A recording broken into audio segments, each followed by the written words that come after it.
자, 오늘 말씀을 출애굽기입니다. 출애굽기 17장 1절부터 7절까지를 보려고 합니다. 출애굽기 17장 1절부터 7절까지입니다.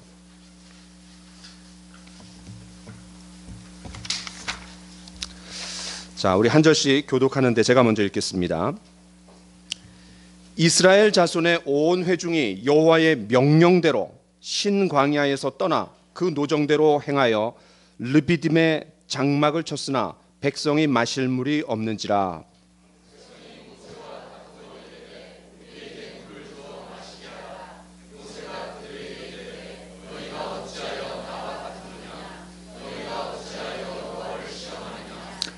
거기서 백성이 목이 말라 물을 찾으매 그들이 모세에게 대하여 원망하여 이르되 당신이 어찌하여 우리를 애굽에서 인도에 내어서 우리와 우리 자녀와 우리 가축이 목말라 죽게 하느냐.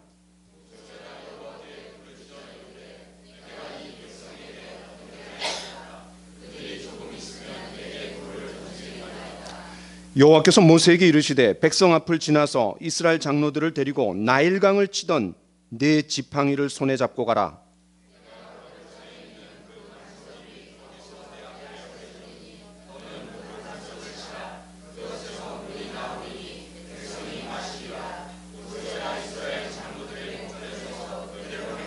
함께 읽겠습니다.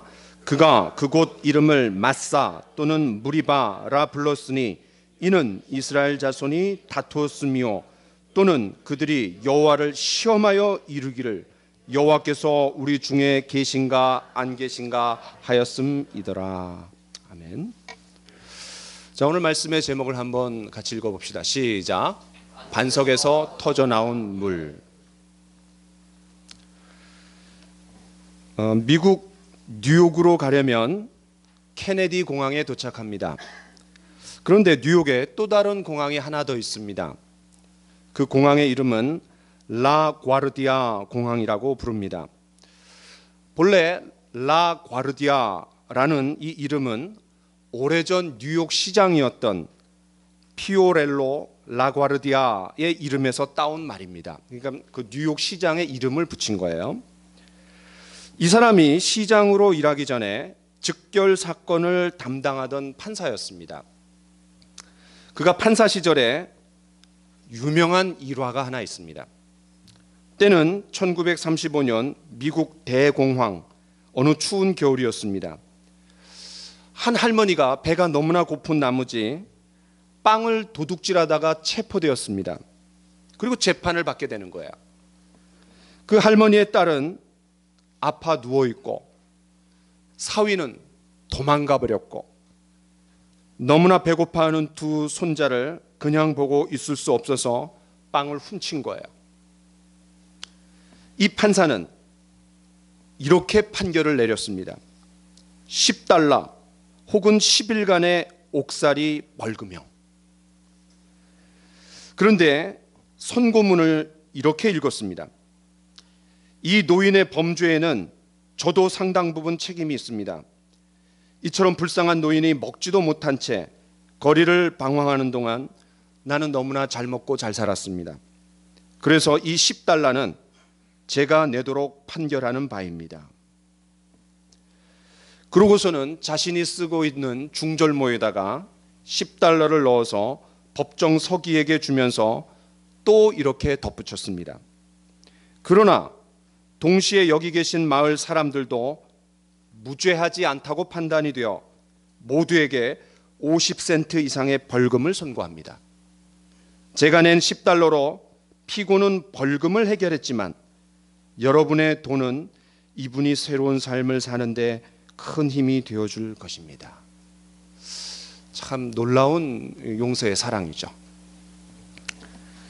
법정에 있던 사람들은 이 판결문을 듣고 모두 일어나 이 판사에게 경의를 표했다고 합니다.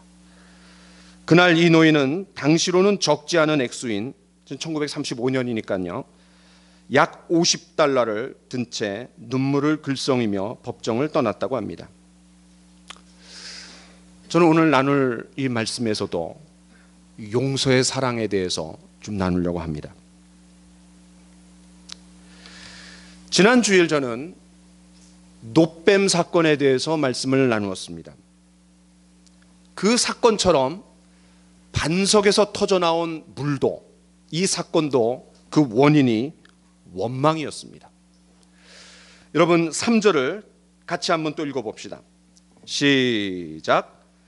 거기서 백성이 목이 말라 물을 찾음에 그들이 모세에게 대하여 원망하여 이르되 당신이 어찌하여 우리를 애굽에서 인도하여 내어서 우리와 우리 자녀와 우리 가축이 목말라 죽게 하느냐. 여러분 거기 원망에다가 한번 표시를 한번 해보세요. 원망. 제가 질문 하나 한번 드려보겠습니다. 이스라엘 백성들이 애굽을 탈출하고 홍해를 건넜습니다. 이제 조금 있으면 시내산에 도착합니다.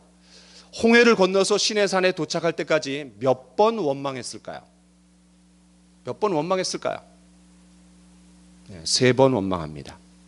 그래서 요 3번째가 여기입니다. 자, 그러면 첫 번째 원망을 좀 보려고 합니다. 출애굽기 15장 24절입니다. 여러분 출애굽기 15장 한 장 앞으로 좀 가보세요.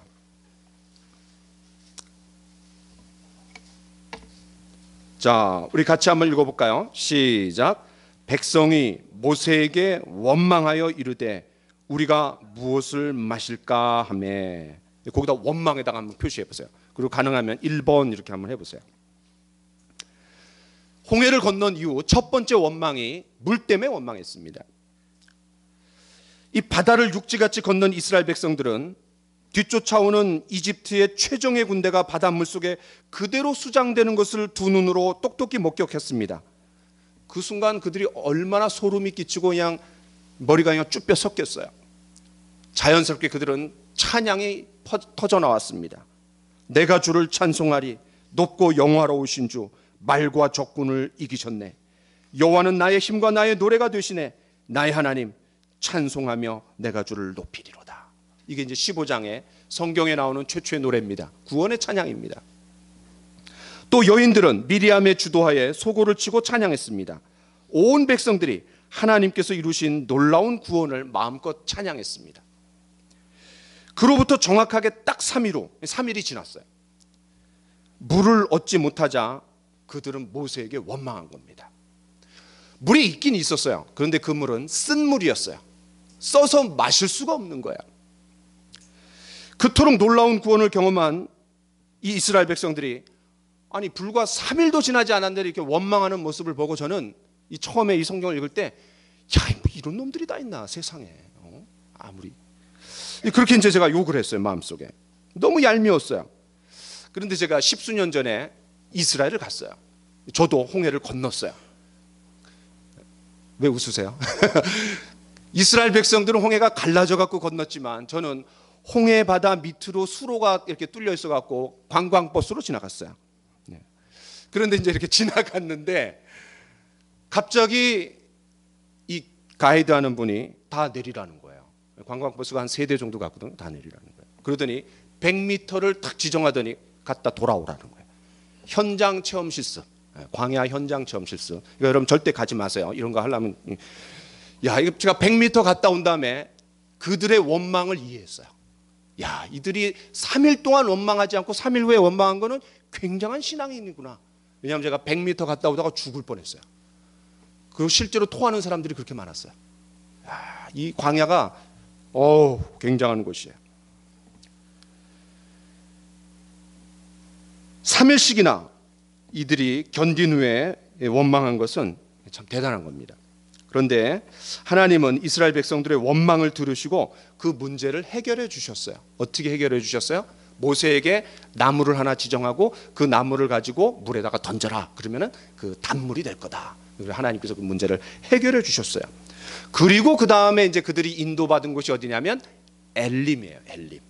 우리 최엘림 자매도 있잖아요. 엘림. 오아시스.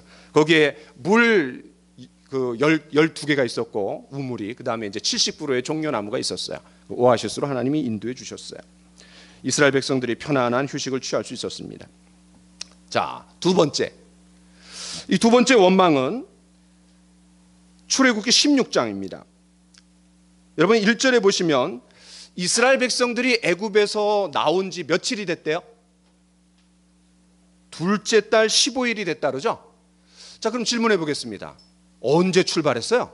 언제 이 이집트를 떠나왔어요? 1월 15일 날 떠나왔습니다. 여러분 6월절 어린 양 사건을 아시죠? 1월 10일 날 양을 선택해서 1월 14일 날 잡아 죽이고 그날 밤에 떠나는 거예요. 1월 15일 날. 유대인들은 해가 지면은 또 해가 지고 해가 또 질 때까지를 하루로 치잖아요. 그래서 해가 졌기 때문에 1월 15일이 되는 거예요. 그러면은 며칠 있다가 이 만나 사건이 있었던 거예요. 이 출애굽기 16장은 만나와 메추라기 사건이거든요. 그럼 며칠 있다가 그들이 만나를 먹은 거예요? 정확하게 한 달 있다가. 그러니까 그들이 떠날 때 급박했지만 그래도 먹을 걸 좀 챙겼나 봐요. 근데 그 챙긴 게 유효 기간이 한 달이었어요. 똑 떨어졌을 때 그때 이제 하나님이 원망하는 그들에게 주신 것이 만나예요. 그러니까 광야로 들어가면서 만나를 주신 것이 아니라 한 달 있다가 주신 거예요. 자, 우리 2절 3절을 같이 한번 읽어봅시다. 시작. 이스라엘 자손의 온 회중이 엘림에서 떠나 엘림과 시내산 사이에 있는 신광야에 이르니 애굽에서 나온 후 둘째 달 15일이라. 이스라엘 자손 온 회중이 그 광야에서 모세와 아론을 원망하여 그 다음에 우리가 애굽 땅에서 고기 가마 곁에 앉아 있던 때와 떡을 배불리 먹던 때에 여호와의 손에 죽었더라면 좋았을 것을 너희가 이 광야로 우리를 인도해내어 이 온 회중이 주려 죽게 하는도다. 여기 두 번째 원망이 나오는 거예요. 여러분 그 원망에다가 표시를 하고 이라고 해주시면 나중에 성경 읽을 때 도움이 많이 될 겁니다. 자, 이제 이스라엘 백성들이 출애굽하고 시내산에 도착하기까지 이제 세 번째 원망이 나오는 것이 오늘 우리가 읽은 본문이에요. 이해되시죠? 이 세 번의 원망이 우리에게 무엇을 보여줍니까? 제 아무리 놀라운 구원을 받았더라도 우리의 삶에 어려움과 고난이 있을 수 있다라는 거예요. 6월절 어린 양을 죽여서 문 좌우 설주와 임방에 바른 사건, 그것을 신약 성경에서는 예수님의 십자가의 죽음이다라고 해석했어요. 바울 사도가 고린도전서 5장 7절에. 또 홍해 바다가 갈라져 갖고 육지처럼 이스라엘 백성들이 건넌 사건을 신약 성경은 세례를 받았다라고 고린도전서 10장에 말해요. 그러니까 그들은 신약 성경에 우리의 구원의 토대가 되는 예수님의 십자가의 죽음, 부활, 그걸 똑같이 경험한 거예요. 모형적인 거지만 이런 놀라운 구원을 체험했더라도 우리 삶에 평탄대로가 쫙 열리는 게 아니라는 거예요. 어려움과 고난이 있을 수 있다라는 거예요.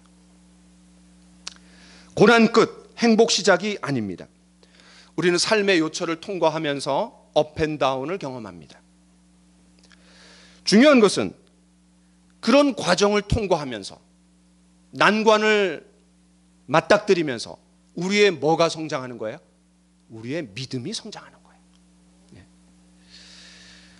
하나님은 이집트를 초토화시키고 또 홍해를 가르셔서 육지처럼 건너게 하실 만큼 능력 있는 분이라 할지라도, 아무리 그런 능력이 있다 할지라도 우리의 삶의 1차적인 필요, 물, 먹는 거, 이런 문제를 해결해 주시지 못한다라면 진정한 구원자가 아니잖아요. 그래서 이제 그 문제를 해결해 주신 것을 보여주시는 거예요. 하나님은 새로운 차원에서 이스라엘 백성들을 이제 돌보시는 거예요.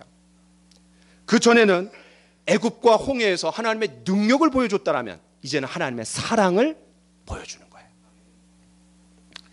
때문에 제 아무리 구원받은 이스라엘 백성이라도 하나님을 아는 지식에서 더 자라가야 했습니다. 능력의 하나님을 경험했다라면 이제는 사랑의 하나님을 경험할 차례예요. 마찬가지입니다. 저와 여러분도 어느 단계에 이르렀든지 우리는 조금 더 하나님에 대해서 알아야 되고 조금 더 주님을 아는 지식에서 자라가야 됩니다. 자, 우리 성경 말씀을 한번 읽어봅시다. 시작. 오직 우리 주 곧 구주 예수 그리스도의 은혜와 그를 아는 지식에서 자라가라. 영광이 이제와 영원할 날까지 그에게 있을지어다. 이 말씀을 누가 하고 있습니까? 베드로가 합니다. 예수님의 수제자였던 베드로가 그의 서신서 제일 마지막에 권면하는 게 뭐냐면 우리 주 예수 그리스도를 아는 지식에서 더 자라가라.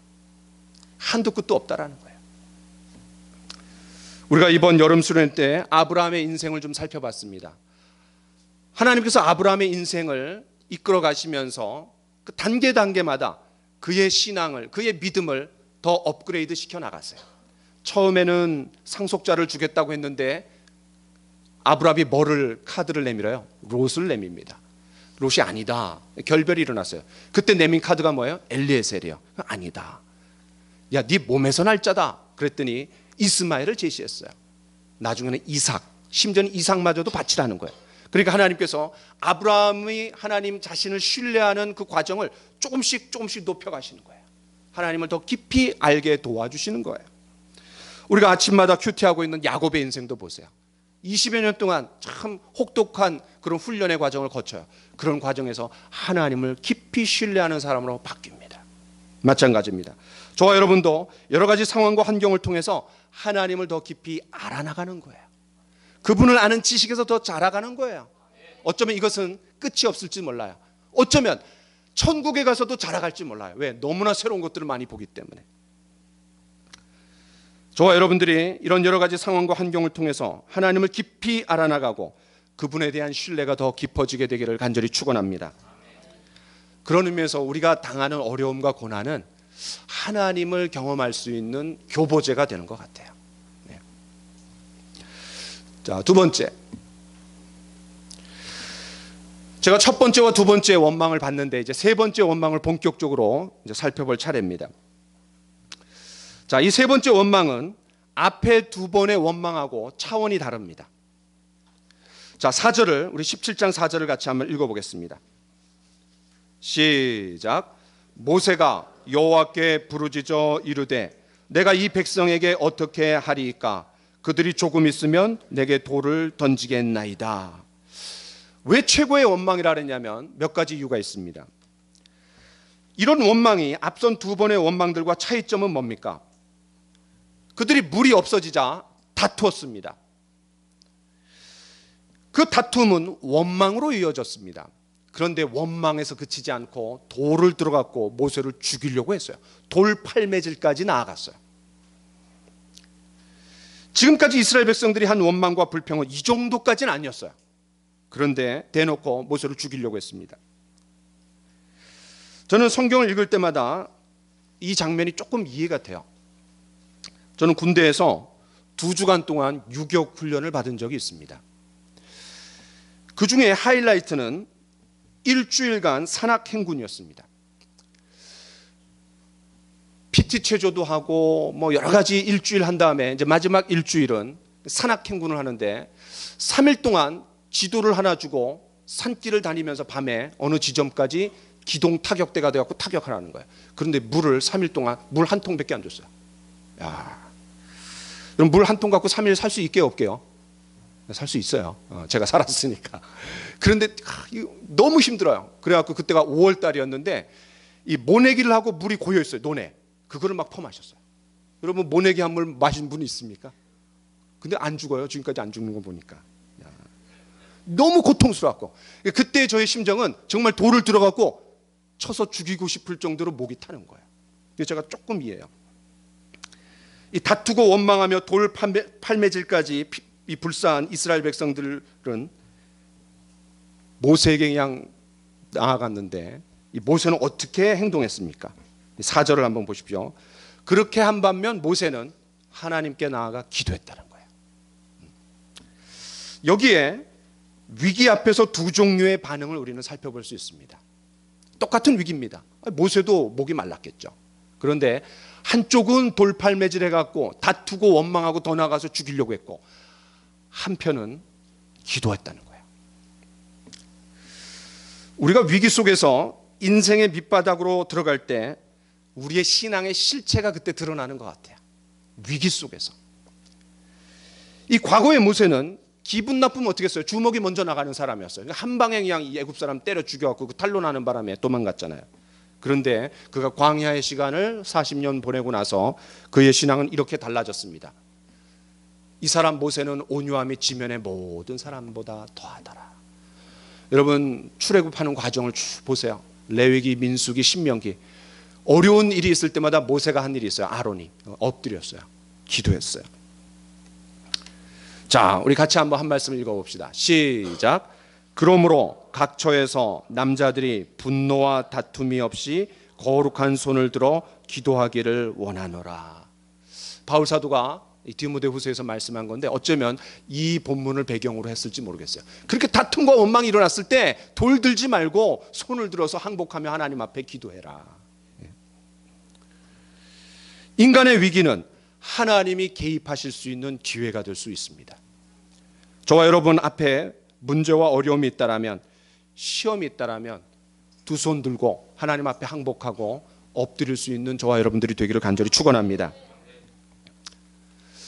그런데 이것이 최고의 원망인 이유는 바로 이겁니다. 그들이 다퉜어요. 여러분 다툼에다가 한번 표시 한번 해보세요. 다툼. 2절에 다투어 그랬어요. 다투어. 그 다음에 3절에 원망. 4절 끝에 돌팔매질, 돌을 던지겠나이다 그랬어요. 그런데 7절에 그들이 여호와를 시험하여 이르기를 여호와께서 우리 중에 계신가 안 계신가 했습니다. 시험. 이게 이제 심각한 거예요. 하나님의 실존을 의심하는 거예요. 그렇기 때문에 최고의 원망이라고 제가 이름을 붙여봤습니다. 단순히 물이 없어 다투고 모세를 원망하면서 돌을 들어서 치려고 하는 정도가 아니라 하나님이 우리 가운데 계시냐 안 계시냐를 테스트했다라는 거예요. 아주 쉽게 설명하면 이런 겁니다. 물 주시면 하나님이 계시는 거고 물 안 주시면 하나님이 안 계시는 거다. 이렇게 얘기한 거예요. 여기에 문제점이 뭡니까? 자기의 입맛에 따라 하나님을 강제하려는 거예요. 인간 편에서 하나님의 존재와 권능을 나타내도록 행동하시게 만들려는 거예요. 이거는 아주 심하게 말하면 하나님을 자기의 종으로 여기는 거예요. 물을 주시든 안 주시든 하나님은 하나님이십니다. 게다가 하나님은 의도적으로, 아주 의도적으로 물이 없는 곳으로 인도하셨어요. 여러분 17장 1절에 보세요. 이스라엘 자손의 온 회중이 여호와의 명령대로 하나님이 인도하시는 거예요. 그리고 실제 그들은 자기 마음대로 가지 않았어요. 구름 기둥과 불 기둥이 움직일 때 진을 쳐갖고 걷어갖고 다시 가고 그랬어요. 그러니까 하나님의 인도하심 가운데 간 거예요. 그러니까 하나님이 사지로 몰아가시는 거예요. 많은 사람들이 이런 식으로 하나님을 시험할 때가 있습니다. 하나님이 계시더라면 한번 내 눈앞에 보여봐라. 제가 한번 예를 들어보겠습니다. 아주 신앙이 좋은 청년이 있었어요. 근데 군대를 갔습니다. 자기가 이제 부대에 배치받았는데 그 부대에는 아주 그냥 이 기독교인을 꼴도 보기 싫어하는 신앙 좋은 꼴을 못 보는 무신론자 김중사가 있었습니다. 어느 날 중대원이 다 모여 있는 곳에서 이 김중사가 이렇게 말했어요. 여러분, 저 연병장에 나무가 보입니까? 네, 보입니다. 저 나무는 눈에 보이기 때문에 존재합니다. 여러분, 하나님이 보입니까? 안 보입니다. 하나님 보이시지 않기 때문에 존재하지 않습니다. 아주 호기롭게 이렇게 얘기했어요. 그랬더니 이 청년이, 신앙 좋은 청년이 어떻게 했겠어요? 김중사님, 제가 한마디 해도 되겠습니까? 얘기해 보라고. 여러분, 저 연병장에 나무가 보입니까? 네, 보입니다. 저 나무는 눈에 보이기 때문에 존재합니다. 여러분, 김중사님의 양심이 보입니까? 안 보입니다. 이렇게. 김중사님의 양심은 보이지 않기 때문에 양심이 없는 분입니다. 그 다음 사건은 어떻게 되는지 여러분의 상상에 맡기겠습니다. 거의 죽다 살아났을 것 같아요. 여러분, 이런 식의 테스트는요 아주 교만하고 악마적인 겁니다. 사탄적이에요. 왜 제가 사탄적이라고 했냐면은 마귀가 예수님을 시험할 때 어떻게 했는지 아세요? 이렇게 시험했어요. 네가 만일 하나님의 아들이었든 명하여 이 돌들로 떡덩이가 되게 하라. 돌을 떡으로 만들지 못하면 하나님의 아들이 아닌 건가요? 성전 꼭대기로 데리고 올라갔어요. 네가 만일 하나님의 아들이었든 뛰어내리라. 뛰어내려갖고 안 다치면 하나님의 아들이고 다치면 하나님의 아들이 아닌가요? 마귀적이에요. 사탄적이에요. 오늘 본문에서 이스라엘 백성들이 여호와께서 우리 중에 계신가 안 계신가 라며 하나님을 시험한 것은 마귀적인 거예요. 사탄적인 거예요. 예수님의 수제자였던 베드로에게도 야 이 사탄아 그랬잖아요. 예수님이 3일 후에 그 제사장들에게 잡혀갖고 고난을 받고 십자가에 죽을 거다 그랬더니 그러면 안 된다고. 야 이 사탄아 내 뒤로 물러가라. 저와 여러분에게 하나님을 가지고 이렇게 장난하는 시험이 없기를 간절히 바랍니다.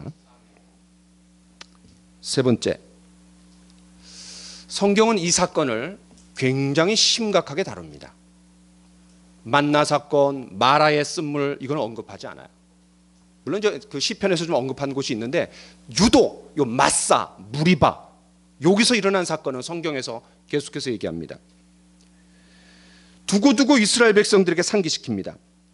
먼저는 이 출애굽 2세대들에게 이렇게 말합니다. 자, 같이 한번 읽어봅시다. 시작. 너희가 마사에서 시험한 것 같이 너희의 하나님 여호와를 시험하지 말고. 아직 가나안 땅에 들어가지 않았어요. 이때 마사와 무리바에서 시험했던 사람들 거의 다 죽었어요. 갈렙과 여호수아 그 몇 사람만 빼놓고. 이제 출애굽 2세대에게 너희 앞전 세대의 부모들이 했던 잘못된 일 중에 하나가 이거다라고 얘기하는 거예요. 또 시편에서도 이렇게 말합니다. 우리 같이 한번 읽어봅시다. 시작. 너희는 무리바에서와 같이 또 광야의 마사에서 지냈던 날과 같이 너희 마음을 완악하게 하지 말지어다.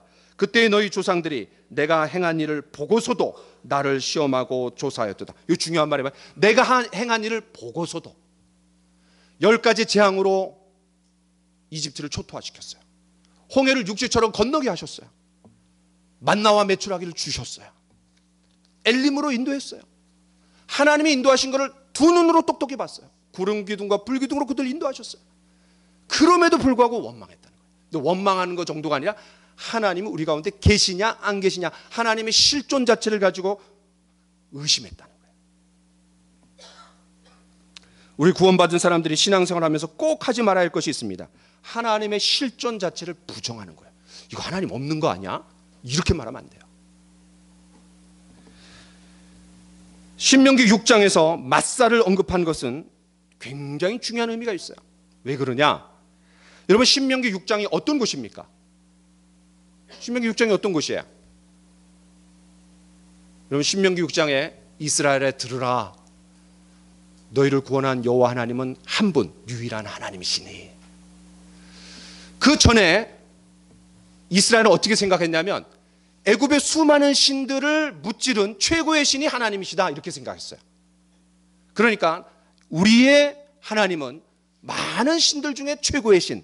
그런데 하나님 그거 다 바꿔버리는 거예요. 많은 신들 중에 짱신이 아니라 내가 유일한 신이다. 나머지는 신이 아니다. 그들의 이 신 이해에 있어서 하나님 이해의 혁명적인 발전이 바로 이 신명기 6장이에요. 그래서 이 신명기 6장이 너무너무 중요하고 유대인들이 그렇게 귀하게 여기는 거예요. 여호와 하나님은 한 분 유일한 하나님이시다. 근데 그 하나님을 귀하게 여기고 강조하는 곳에서 그 하나님이 있는가 없는가를 시험한 그 마사의 사건을 그들은 다시 상기시키는 거예요.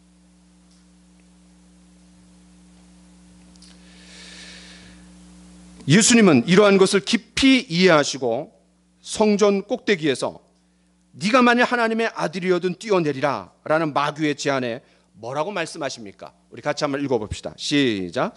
예수께서 이르시되 또 기록되었으되 주 너의 하나님을 시험하지 말라. 네. 주 너의 하나님 시험하지 말아라. 우리가 어떤 경우라도 하나님의 실존 자체를 의심하지 맙시다. 사실 예수 믿지 않은 사람들은 하나님 내 눈앞에 보여봐. 그럼 내가 믿을게. 이렇게 얘기할 수 있어요. 하나님 어디 있어? 어디 있어? 이렇게 얘기해요. 그러나 지금까지 하나님을 경험한 이미 구원받은 우리는 하나님 어떻게 역사하셨는지를 알잖아요. 다른 어떤 것도 체험하지 못했다 할지라도 적어도 한 가지는 알잖아요. 예수님이 나의 죄를 위해서, 나의 죽음을 위해서, 나의 심판을 위해서 대신 죽으시고 나를 구원하기 위해 3일 만에 부활하셨다는 사실만큼은 알잖아요. 그것 때문에 우리가 그리스도인이 되었잖아요. 지금까지 하나님이 인도해 주신 모든 것들이 무효가 되는 거예요. 내가 하나님의 실존 자체를 의심한다라면. 세 번째는 반석에서 터져나온 물입니다. 자, 이 백성들은 다투고 원망하고 돌팔매질하는 데서 더 나아가 하나님의 실존을 의심하는 데까지 이르렀습니다. 아주 최악의 상황이었어요.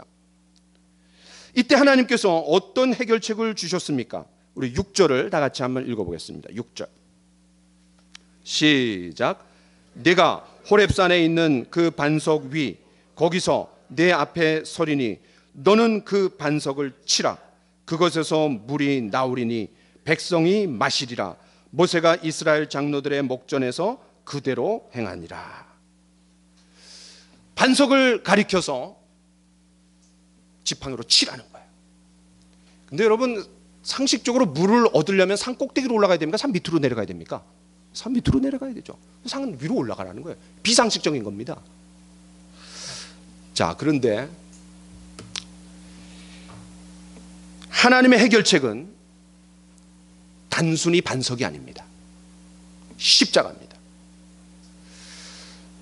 민수기 21장에서 길 때문에 원망하고 음식 때문에 불평하고 출애굽 자체를 부정했을 때 이스라엘 백성들을 구해낸 사건이 뭐냐면 장대에 높이 달린 놋뱀이에요. 저는 그걸 십자가로 풀었어요. 제 얘기가 아니라 예수님이 그렇게 직접 말씀하셨어요. 그런데 이번에도 이 문제 해결은 십자가입니다. 여러분 중에 뜬금없이 목사님 왜 여기서 십자가를 얘기하나? 십자가 어디 있는데? 그러실 수 있는데 제 말이 아니라 이제 성경의 해석을 좀 보려고 해요. 너무 중요하니까 여러분 신약 성경 고린도전서 10장으로 가보겠습니다. 고린도전서 10장.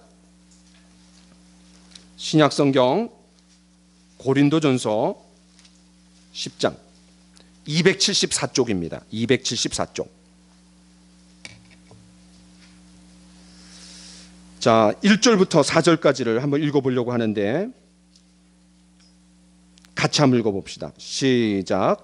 형제들아, 나는 너희가 알지 못하기를 원하지 아니하노니. 그럼 무슨 말이에요?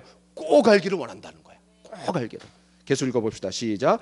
우리 조상들이 다 구름 아래에 있고 바다 가운데로 지나며. 이거 뭐를 얘기하는 거예요? 출애굽기 13장 14장을 얘기하는 거예요. 홍해 바다를 건넌 사건을 얘기하는 거예요. 자, 2절 시작. 모세에게 속하여 다 구름과 바다에서 뭐를 받고? 세례가 뭐예요? 물속에 들어갔다가 나오는 거예요. 물속에 들어갈 때는 예수님이 죽었을 때 나도 죽었고 나올 때 예수님 부활했을 때 나도 부활했다. 이게 세례 아니에요? 그러니까 이스라엘 백성들도 세례를 받았다라는 거예요. 자, 3절 시작. 다 같은 신령한 음식을 먹으며. 이거 출애굽기 16장을 얘기하는 거예요. 자, 그럼 이제 4절 같이 읽겠습니다. 시작. 다 같은 신령한 음료를 마셨으니 이는 그들을 따르는 신령한 반석으로부터 마셨음에 그 반석은 곧 그리스도시라. 그러니까 이 출애굽기 17장에 있는 반석이 뭐를 얘기하는 거예요? 그리스도라는 거예요. 그리스도. 제 얘기가 아니라 바울 사도의 직접 해석이에요. 그러니까 이게 이제 무슨 말이냐면 출애굽기 17장에서 이스라엘 백성들의 원망이 최고조라 그랬어요. 다투고 원망하고 그 다음에 돌팔매질하고 그 다음에 하나님이 우리 중에 계신가 안 계신가 하나님의 실존을 의심해요. 그렇다고 하나님께 나와 잘못했다고 회개하지도 않았어요. 놋뱀 사건에서는 회개했어요. 회개도 안 해요. 그렇다면 제 질문입니다. 하나님이 누구를 심판하셔야 됩니까? 누구를 심판해야 돼요? 이스라엘 백성들을 심판해야 돼요. 그런데 하나님은 민수기 21장에서처럼 불뱀을 보내갖고 이스라엘 백성들을 물게 하시지 않았어요. 그들을 심판하지 않았어요. 다만 모세에게 뭐라 그랬냐면 나일강을 치던 그 지팡이를 네 손에 들고 반석을 치라 라고 얘기했어요. 여기서 나일강을 치던 지팡이가 중요해요. 여러분 10가지 재앙을 통해 갖고 이스라엘 백성들이 나오는데 첫 번째가 뭐냐면 나일강이에요. 여러분 나일강이 뭡니까? 이집트의 젖줄이에요. 유명한 역사가 헤로도투스는 이집트는 나일강이 준 선물이라 그랬어요. 나일강이 없는 이집트 생각할 수가 없어요. 한강이 없는 라인강이 없는 독일을 어떻게 생각해요? 자, 그런데 이 나일강을 치던 지팡이가 왜 중요합니까? 이 말씀 때문에 그렇습니다. 자, 우리 같이 한번 읽어보겠습니다. 시작. 내가 그 밤에 애굽 땅에 두루 다니며 사람이나 짐승을 막론하고 애굽 땅에 있는 모든 처음 난 것을 다 치고 애굽의 모든 신을 내가 심판하리라. 나는 여호와라. 하나님께서 애굽의 10가지 재앙이 뭐냐면 애굽이 신으로 섬기고 있던 것들을 하나하나 제거하는 거예요. 그래서 내가 그런 신들보다 더 위다, 더 높다, 더 크다, 더 위대하다는 걸 보여주는 거예요. 자, 그러면 나일강을 치던 그 지팡이는 뭐예요? 심판의 지팡이예요. 그들이 떠받치고 있었던 나일강, 그 신을 하나님이 초토화시키는 거예요. 심판하는 거예요.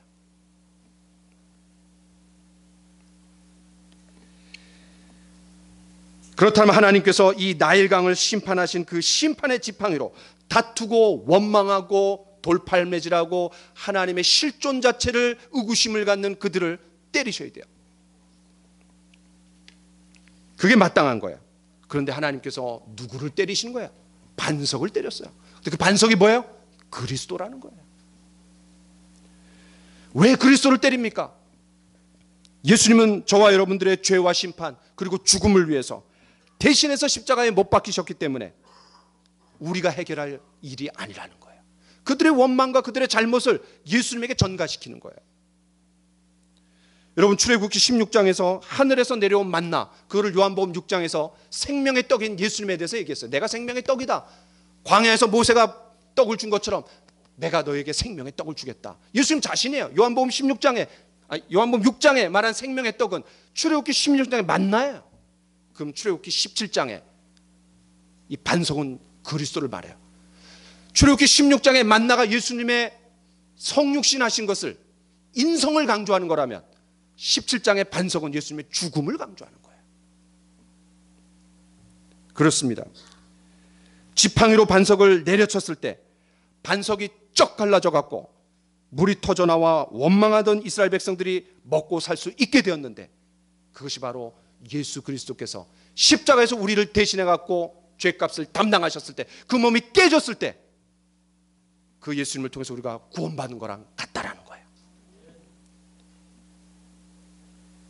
제가 다시 한번 강조합니다. 우리가 살아가면서 다투고 원망한 것은 나인데, 다른 사람들에게 돌팔매질하고 하나님의 실존을 시험하는 것은 나인데, 하나님께서 그런 나를 심판하시지 않고 그리스도를 심판하신 사건이 십자가의 사건이라는 거예요. 여기에 하나님의 놀라운 사랑이 있는 거예요. 여기에 하나님의 놀라운 능력이 있는 거예요. 여기에 하나님의 놀라운 지혜가 있는 거예요. 그래서 바울 사도가 고린도전서에서 뭐라 그래요? 십자가의 도가 멸망을 당하는 자들에게는 미련한 것처럼 보이지만 구원을 받는 우리에게는 하나님의 능력이라, 하나님의 지혜라, 하나님의 사랑이라, 이렇게 얘기했던 거예요.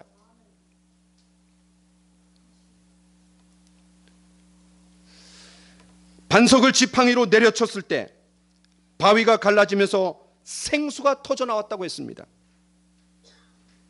마찬가지로 예수님께서 십자가에서 그 몸이 깨지셨을 때 물과 피를 쏟으셨다고 했습니다.